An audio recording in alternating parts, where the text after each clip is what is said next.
khusus yang pakai kaf, kalau benar pakai kho, itu bukan disebabkan karena kematian atau kelahiran seseorang, tetapi semata-mata karena tanda-tanda kebesaran Allah Subhanahu wa Ta'ala. Allah Subhanahu wa Ta'ala berfirman di dalam surah Ali Imran ayat 190 sampai 191. A'udzu billahi minasyaitonir rajim. Inna fi khalqis samawati wal ardi wa ikhtilafil laili wan nahari laayatin liulil albab alladzina yadhkuruna Allaha qiyaman wa qu'udan wa 'ala junubihim wa yatafakkaruna fi khalqis samawati wal ardi Rabbana ma khalaqta hadza batila subhanaka faqina adzabannar.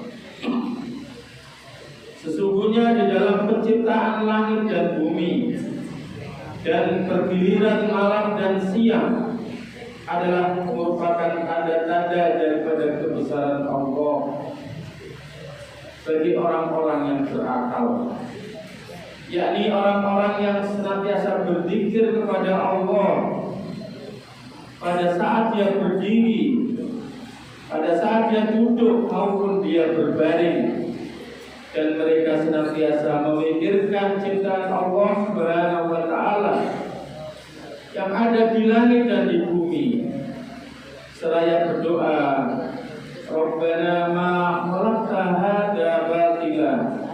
Ya Allah, tidaklah yang Kau ciptakan ini sia-sia. Subhanaka, Maha suci Engkau. Faqina adzabannar, jauhkanlah kami dari siksa neraka. Jadi apapun kejadian yang ada di langit dan di bumi ini adalah semata-mata tanda kebesaran Allah Subhanahu wa Ta'ala. Jamaah salat khusyuk rahmatullah. Kemudian untuk mengatur kehidupan manusia di dunia ini, Allah Subhanahu wa Ta'ala telah memberikan handbooknya. Jadi ibarat orang yang membuat mobil atau pabrik mobil, maka dia membuat buku petunjuknya bagaimana merawat mobil ini. Begitupun Allah Subhanahu wa Ta'ala telah menurunkan petunjuk kepada manusia sebagaimana yang disabdakan oleh Rasulullah SAW, taraktu fikum amrayni lan tadillu ma in tamassaktum bihima kitaballahi wa sunnata nabiyhi. Rawahu Bukhari. Artinya, telah aku tinggalkan kepada kalian dua hal yang apabila kalian berpegang teguh kepada keduanya, maka kalian tidak akan tersesat selama-lamanya, yaitu Al-Quran dan Sunnah Nabi-Nya. Hadis riwayat Bukhari. Maka kalau kita tidak ingin hidup kita tersesatnya hidup kita itu akan berakhir di nerakanya Allah Subhanahu wa Ta'ala. Tidak tersesatnya kehidupan kita disebut dengan siratal mustaqim, jalan yang lurus, jalan yang benar. Itu akan berujung kepada keridhaan Allah Subhanahu wa Ta'ala dan surganya.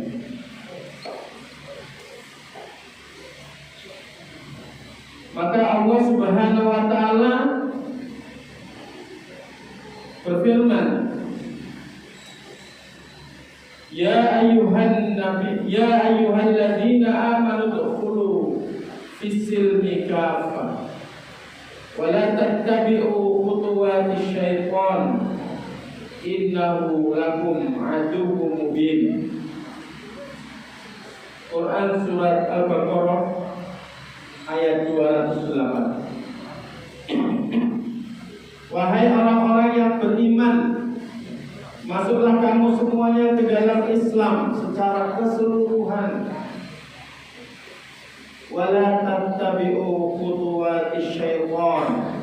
Janganlah kamu mengikuti jalan-jalan setan. Innahu lakum aduwwum mubin.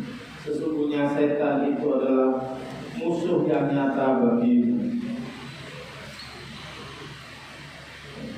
Jadi musuh sejati manusia itu adalah syaitan. Mbahnya setan itu namanya iblis. Bagaimana ayat yang dibacakan oleh Imam ketika di surga, wa qulna lil malaikati isjudu li adama fasajadu illa iblis aba wastakbara wa kana minal kafirin. Dan ketika kami berfirman, inni ja'ilun fil ardi khalifah, sesungguhnya aku hendak menciptakan manusia sebagai khalifah. Qalu, maka malaikat dan golongan iblis berkata, ataj'alu fiha may yufsidu fiha wa yasfiku dima. Kenapa kau menciptakan manusia yang kerjanya hanya membuat kerusakan di muka bumi dan menumpahkan darah? Wa nahnu nusabbihu bihamdika wa nuqaddisu lak. Padahal kami ini para malaikat senantiasa beribadah kepada Engkau, bertasbih memohon ampun kepada Engkau. Kemudian Allah berfirman, Allah menjawab, inni a'lamu ma la ta'lamun. Sesungguhnya aku mengetahui apa yang tidak kamu ketahui. Dalam beberapa tafsir dikatakan, dalam Ibnu Katsir dikatakan bahwa artinya tidak semuanya manusia itu kerjanya adalah membuat kerusakan di muka bumi. Tidak semua manusia itu kerjanya hanya menumpahkan darah, melakukan permusuhan-permusuhan sebagaimana yang dilakukan oleh Zionis Israel laknatullah kepada saudara-saudara kita di Palestina. Tapi ada manusia-manusia yang menegakkan kepada kebenaran, melakukan amar ma'ruf dan nahi munkar. Jamaah salat khusuf rahimakumullah.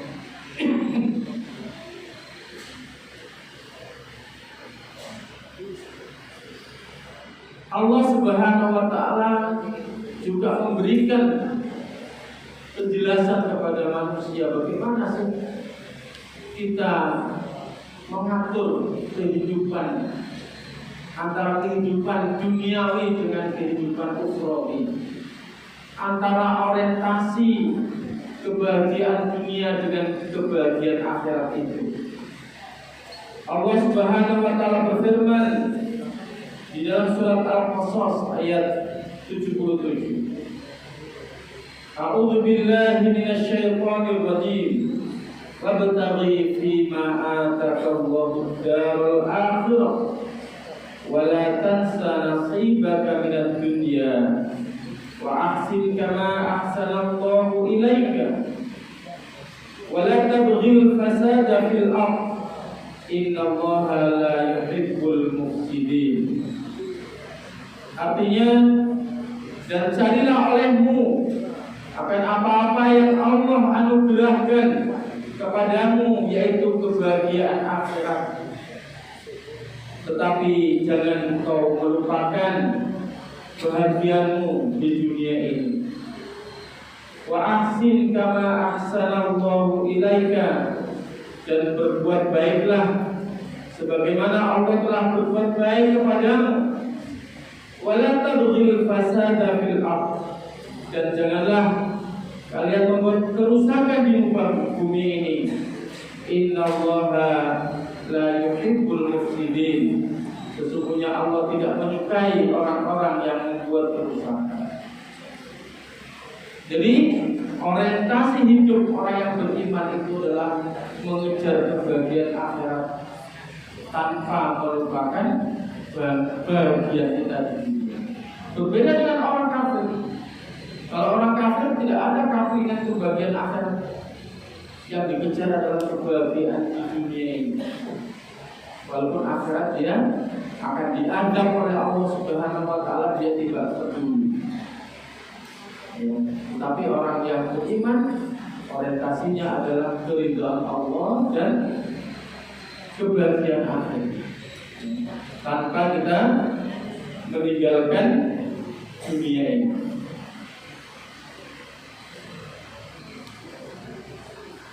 Jamaah salat khusyuk rahimakumullah. Maka tujuan orang-orang yang beriman itu adalah semata-mata mencari keridhaan Allah dan meraih kebahagiaan akhir. Wa minan nasi may yashri nafsahu ibtigha'a mardatillah.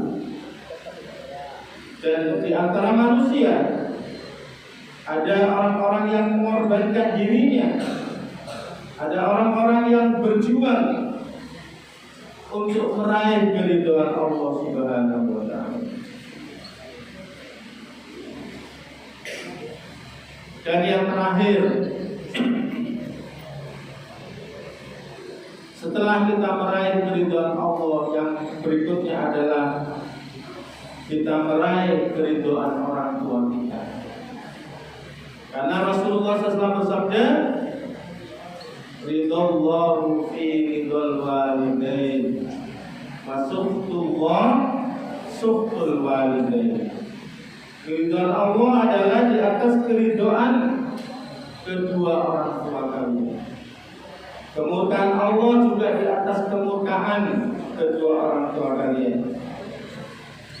Di dalam surat Al-Isra ayat 23 Allah juga menyatakan, A'udzu billahi minasyaitonir rajim. Wa qadara rabbuka alla ta'budu illa iyyahu wa bil walidaini ihsana imma yablughanna 'indakal kibara ahaduhuma aw kilahuma fala taqul lahumā uff wa la tanharhumā wa qul lahumā qawlan karīmā. Dan Allah Subhanahu wa taala bersumpah, janganlah kalian beribadah selain kepada Allah Subhanahu wa taala, dan hendaknya terhadap kedua orang tua kalian berbuat yang terbaik. Jika salah seorang di antara kalian, di antara kedua orang tua kalian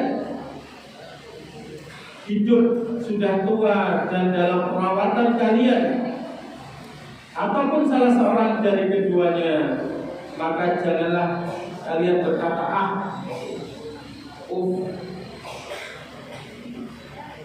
ungkapan kekesalan.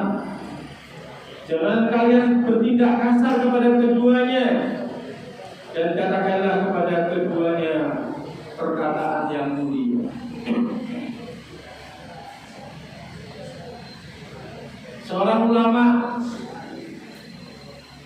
salaf ketika ditanya, "Wahai Syekh, bagaimana sikap saya kepada kedua orang tua saya ketika orang tua saya sudah tua?" Maka Syekh tadi mengatakan, "Kal khadimil 'asi lam yamulkahu." Sebagaimana seorang budak, seorang pembantu rumah tangga yang dia melakukan kesalahan kepada tuannya. Jadi misalnya ada pembantu rumah tangga yang memecahkan barang berharga. Begitu takutnya dia menghadap kepada tuannya, kepada bosnya. Begitulah sikap seorang anak kepada kedua orang tuanya. Walaupun anak-anak sekalian satu ketika sudah jadi seorang jenderal, sudah jadi seorang presiden, gubernur, bupati dan lain sebagainya. Kepada kedua orang tua tidak boleh kita mengatakan ibu mah sudah kuno, bapak mah tidak update, ya, besok, tidak boleh seperti itu. Fala taqul lahumā, janganlah kalian mengatakan perkataan kepada kedua orang tua kita. Wa qul lahumā qawlan karīman, dan ucapkanlah kepada keduanya perkataan yang mulia. Seorang tabi'in yang bernama Uwais Al-Qarni, beliau tidak termasuk di antara sahabat Nabi, karena syarat sahabat Nabi itu pernah berjumpa dengan Nabi, pernah berjuang berperang bersama Nabi. Ya. Sedangkan Uwais Al-Qarni walaupun dia tidak sejaman dengan Nabi, tapi dia tidak pernah melihat Nabi, maka dia tidak digolongkan sebagai sahabat Nabi, tetapi sebagai tabi'in. Dia menggendong ibunya untuk melaksanakan haji dan umroh. Begitu sayangnya dia kepada ibunya, begitu hormatnya dia kepada ibunya. Ya, maka satu ketika ibunya mengatakan, wahai Uwais, saya ingin melaksanakan ibadah haji. Maka Uwais yang miskin ini, dia membeli anak lembu yang kecil. Setiap hari dia pikul, naik gunung turun gunung, naik gunung turun gunung. Orang-orang cemooh, Uwais sudah gila. Kerjanya tiap hari pikul lembu, anak lembu, sampai lembunya itu besar dan Uwais pun menjadi kuat. Baru setelah dia mau berangkat, dia mau menjawab bahwa dia sebetulnya kemarin itu latihan menggendong ibunya, maka menggendong anak lembu.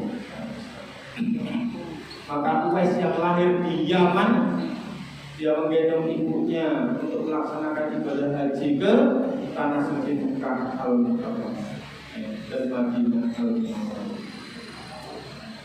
Begitu baktinya Uwais kepada ibu.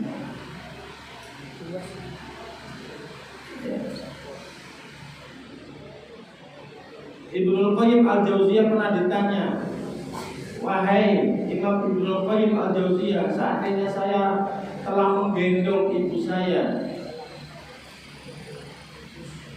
untuk melaksanakan haji dan umroh, apakah sudah setara dengan jasa ibu saya melahirkan saya, mengandung dan membesarkan saya? Ibnu Qayyim Al-Jauziyah mengatakan tidak, walaupun hanya satu kali tarikan nafas ketika ibu melahirkan kamu, walaupun hanya setetes susu yang diberikan kepada kamu ketika kamu masih itu tidak seimbang. Hanya dengan satu tarikan nafas ketika ibu kita melahirkan, atau hanya dengan satu tetes susu yang kita minum ketika kita masih bayi. Maka setelah kita mencari ridho Allah, maka hendaklah kita berbakti kepada kedua orang tua. Marilah kita berbakti dengan cara bersungguh-sungguh belajar, ya, sebagaimana yang diinginkan kedua orang tua kita. Mereka telah bersusah payah, yang mungkin mereka bukan orang yang kaya raya, tapi karena ingin anaknya menjadi anak yang soleh solihah, karena ingin anak-anaknya menjadi anak-anak yang pandai, yang bisa meraih cita-citanya, maka dia pun berkorban siang malam agar kalian bisa belajar yang terbaik di tempat yang terbaik di tempat ini. Maka sungguh menjadi anak yang durhaka apabila kalian melalaikan amanah yang telah diberikan kepada orang tua kalian kepada kalian. Kalian tidak sungguh-sungguh belajar, kalian tidak sungguh-sungguh beribadah, mendoakan kedua orang tua kalian, maka kalian termasuk orang-orang yang durhaka. Mudah-mudahan kita menjadi anak-anak yang soleh, ya, menjadi anak-anak yang tabungan bagi orang tua kita. Idza mata banu Adam in qata'a illa min salat shadaqatin jariyah wa ilmi yuntafa'u bihi wa waladin shalih yad'u lahu. Apabila anak Adam telah meninggal dunia, maka terputus amalnya kecuali 3 hal, yaitu sedekah jariyah, bangun pesantren seperti Pak Haji di sini, ya, bangun masjid, ya, sehingga orang bisa beribadah kepada Allah, bikin sekolah dan sebagainya. Itu adalah amal jariyah. Jariyah itu artinya mengalir. Ketika kita sudah wafat, ketika kita sudah meninggal dunia, amal kita mengalir terus. Yang kedua adalah ilmu yuntafa'u bihi. Para ustaz di sini mengajarkan ilmunya. Ini menjadi jariyah yang mengalir, pahala yang mengalir. Walaupun kita sudah wafat, sudah meninggal dunia, maka ilmu kita diajarkan kepada orang lain, maka yang belajar ilmu itu pahalanya mengalir kepada kita. Dan yang ketiga adalah waladun shalih yad'u lahu, anak soleh yang mendoakan kedua orang tuanya. Jangan sampai ketika orang tua kita meninggal, kita tidak bisa mendoakan. Kita bisa cuma berdendang karena kita tidak pernah ngaji, ya, tidak pernah belajar ngaji, ya. Kita tidak bisa berdoa, tidak bisa menyolatkan kedua orang tua kita, ya, tidak bisa memandikan kedua orang tua kita, karena yang paling afdol yang memandikan mayat seseorang itu adalah keluarganya, ya, yang paling afdol, istrinya dan anak, ya. Tapi kalau anak yang tidak soleh, dia tidak tahu, malah takut, takut, ya, takut dengan mayat. Padahal itu jenazah dari orang tua sendiri. Ya. Semoga kita menjadi anak-anak soleh yang mendoakan kedua orang tua kita. Dan semoga kita dimudahkan untuk menghafalkan Al-Quran. Ya, karena anak-anak yang hafal Al-Quran, walaupun tidak 30 juz, walaupun cuma 1 juz, 2 juz, nanti di akhirat nanti dia akan memberikan mahkota tajul waqaf pada kedua orang tua. Di surga. Amin ya rabbal alamin. Mari kita berdoa kepada Allah. A'udzu billahi minasyaitonir rajim. Bismillahirrahmanirrahim. Allahumma shalli wa sallim wa barik ala sayyidina Muhammadin wa ala alihi wa sahbihi ajma'in. Allahumma ighfir muslimina wal muslimat wal mu'minina wal mu'minat al-ahya'i minhum wal amwat, innaka qaribun mujibud da'wat wa qadiyal hajat. Allahumma qsim lana min khasyatika ma ta'ulu bihi bainana wa baina ma'siyatik, wa min ta'atika ma tuballighuna bihi jannatak, wa min al-yaqini ma tuhawwinu bihi alaina masa'ibad dunya. Allahumma matti'na bi asma'ina wa absarina wa quwwatina ma ahyaitana waj'alhu al-waritha minna waj'al ta'ana 'ala man dhalamana wansurna 'ala man adana wa la taj'al musibatana fi dinina wa la taj'al ad-dunya akbar hammina wa la mablagha ilmina wa la tusallit 'alaina man la yakhafuka wa la yarhamuna wa la tusallit 'alaina man la yakhafuka wa la yarhamuna wa la tusallit 'alaina man la yakhafuka wa la yarhamuna. Allahumma ansur ikhwanana al-mujahidina fi Palestin. Allahumma ansur ikhwanana al-mujahidina fi Suriah. Allahumma ansur ikhwanana al-mujahidina fi Indonesia. Allahumma ansur ikhwanana al-mujahidina fi kulli makan. Rabbana atina fid dunya hasanah wa fil akhirati hasanah wa qina adzabannar. Wa sallallahu ala sayyidina Muhammadin wa alihi wa sahbihi ajma'in. Walhamdulillahi rabbil alamin. Wassalamualaikum warahmatullahi wabarakatuh.